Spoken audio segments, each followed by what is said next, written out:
reading from the Gospel according to St. Mark, the 16th chapter, verses 1 through 8. And when the Sabbath was over, Mary Magdalene and Mary, the mother of James, and Salome brought spices so they might go and anoint him. And very early on the first day of the week, when the sun had risen, they went to the tomb. They had been saying to one another, "Who will roll away the stone for us from the front of the entrance to the tomb?" When they looked up, they saw that the stone, which was very large, had already been rolled back. As they entered the tomb, they saw a young man dressed in a white robe, sitting on the right side, and they were alarmed. But he said to them, "Do not be alarmed. You are looking for Jesus of Nazareth, who was crucified. He has been raised. He is not here. Look, there is a place they laid him. But go, tell his disciples and Peter that he is going ahead of you to Galilee. There you will see him, just as he told you." So they went out and fled from the tomb, for terror and amazement had seized them. And they said nothing to anyone, for they were afraid.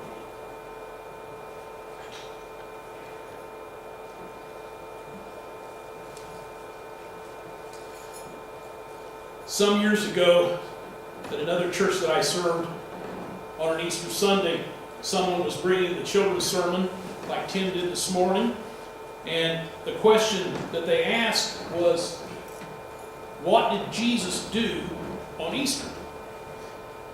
So the pastor was looking for a variety of different answers from the children to see what they would come up with, and one little boy, he's 5 years old, I think if I recall right, his name was Micah, shouted out, "Jesus riz!" He said he would, and he did. And there you have it, plain and simple. What Jesus did on Easter. Now I got to tell you, it didn't make any sense in the first century, and it doesn't make any sense today to think someone has been risen from the dead.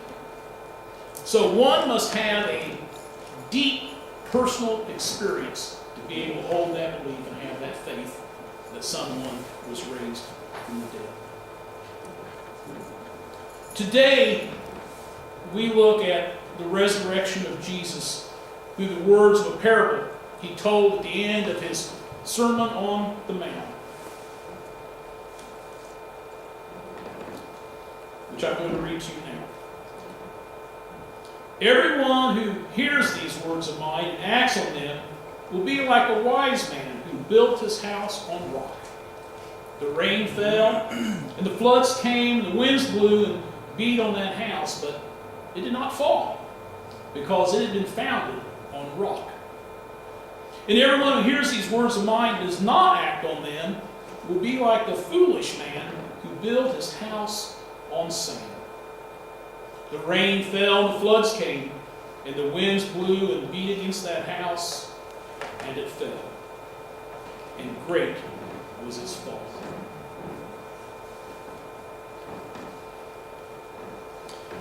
You probably already knew this storyline, and certainly Tim shared it with you this morning when he was speaking with the children about solid rock and about shifting sand.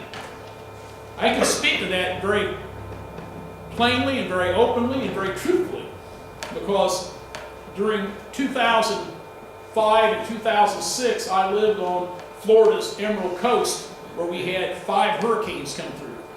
And I can tell you right now, those houses built on sand could not withstand the torrents of the wind and the rain and the water coming up.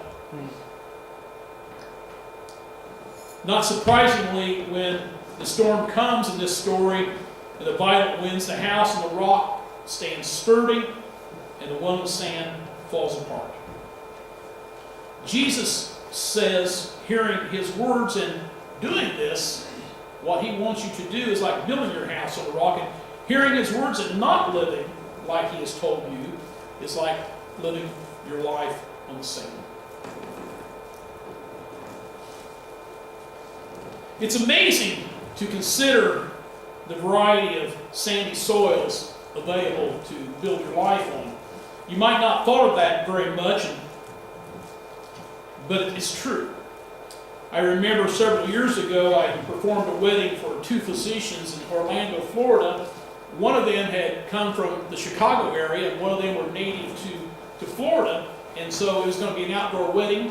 Lighting candles would not work because they'd get blown out with the breezes that often accompany Florida weather. So they wanted to come up with something different. So we had a sand ceremony to show that unity. And really not until that time had I thought about all the different types of sand there are. Where we lived along the Emerald Coast, the sand was white and soft. You could walk in it barefoot, didn't bother you. If you go on the East Coast along the Atlantic Ocean, the sand is brown. If you go down to Marco Island, it's like walking on seashells, kind of like walking on razors almost. I mean, you have to wear flip-flops, you can't do it. And there are different colors of sand. And you can even buy sand that's even different colors than that. You can have blue sand or red sand. And so there's a variety of sands that you can have. And like that, there are a variety of sandy soils that you can consider to build your life on. Especially true if you spend most of your time out of the earshot of the teachings of Jesus. We can certainly build our lives upon sandy soil when we don't listen to the Word. We can make our life all about making money. That can be our entire purpose in life, make as much money as we want to have. It can be our goal in life to collect as much stuff as we possibly can have. I want to have more stuff than my neighbor. I want to have more stuff than my parents. I want to have more stuff than my siblings. Or we can build our life wanting to become well-known, famous, well-respected, someone who is competing and winning. We can build our life on raising good kids, being healthy, happy, or looking good, or being smart. A lot of choices we can make in our life is how we want to live. The problem is with all of those, they're great when we have fair weather, because they are fair weather foundations. But they don't work very well when the storms come. When cancer hits your family and you're given a diagnosis of 3 or 4 grade cancer, or your relationship that you thought was going to last forever falters and your life falls apart, when you thought, I'm going to be working at this job my entire working career, and they walk into the office and say, you're laid off permanently. Or you do something really stupid, and you have to face the consequences for it afterwards. We say things like, oh, my life's falling apart. Things are in shambles. My life's a mess. And other times we may feel a building shake, our building.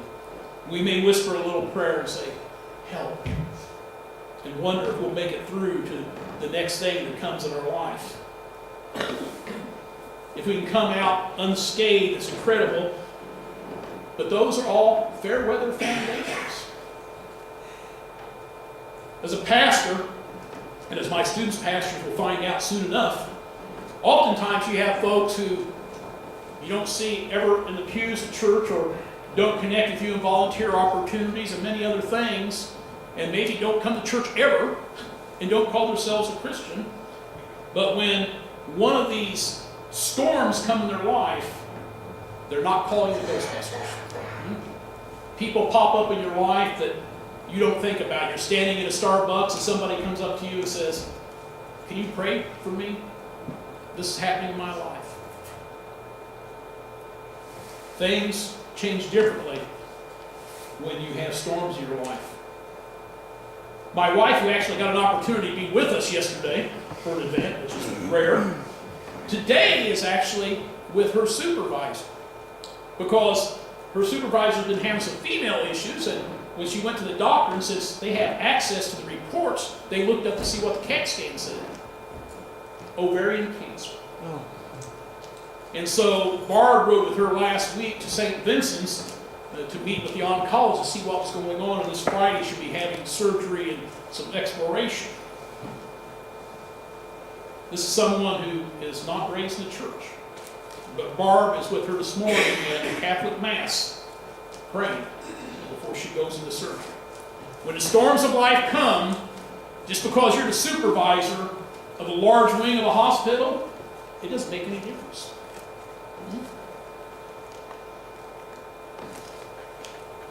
Today, on Resurrection Sunday, our message is that this risen Christ, this Jesus who rose from the dead, is asking you to make sure that you build your house on a firm foundation. He is inviting you to take His teachings, to hear them, take them to your heart, and to live by them. He is asking you to be a dynamic listener to His Word and make sure your lives align with His will by living by what He teaches.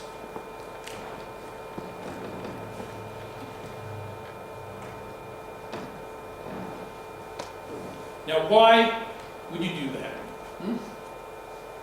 Why is Jesus worthy of being the solid rock in my life? That's where Easter comes in. Now, we may chuckle at the little story I told at the beginning about the little 5-year-old Micah when he shout out, "Jesus riz!" But what he said is, next is worth really remembering and keeping to your heart. He said, Jesus riz. He said He would, and He did. Amen. First and foremost, the resurrection of Jesus paves the way to life beyond death for all who believe. My prayer is that everyone here today will understand that when they hear, I believe that Jesus died on the cross for me and rose from the dead so that I might be forgiven and have eternal life. You know, I'm working on my doctorate in ministry at the Anderson University School of Theology, and one of the famous people from that school is Bill Gaither. And he writes a song that we're getting ready to sing just in a second here, before I finish my sermon. It's kind of right in the middle of the sermon, but we're going to do it anyhow. Called Because He Lives. We're going to have storms in our life. Not everything's going to go well. Somebody in here is going to have a heart attack, be diagnosed with cancer, going to lose a relationship, lose a job, have children that are out of control, and that myriad of things is continual and always growing. Going to happen, I guarantee you. But because Jesus lived and died and rose from the dead on this glorious resurrection day, because He lives, we can have hope for tomorrow regardless of the circumstances that we face. Let's turn to page number 562 and recall that because He lives, we can face tomorrow. No one?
underneath the great confession of faith is another truth we must believe. And that's that Jesus can be trusted. That Jesus' words are true. That Jesus' lies are true. Micah got it right when he said that to the little 5-year-old. Jesus would suffer and die and rise in 3 days. And Jesus did. And those who opposed him, he said to them, you can destroy this temple, but in 3 days it will rise up again. And he did.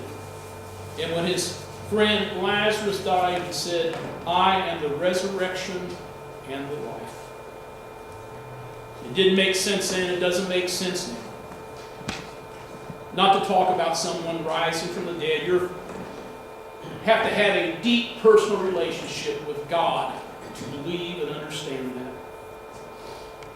But because Jesus rose, said what he said he would do, we can trust him. We can trust everything he has taught us. Because if he had not risen, if he had lied about rising, he left us on sandy soil with a shaky life that would be of short duration. I'm inspired by what the Apostle Paul says in 1 Corinthians when he says, and if Christ has not been raised, your faith is futile and you're still in your sins. But the good news is, on this morning, on Easter morning, Resurrection Sunday, Jesus did rise from the dead. And because of that, we can trust what God says. He has risen indeed. This is the word of God for the people of God.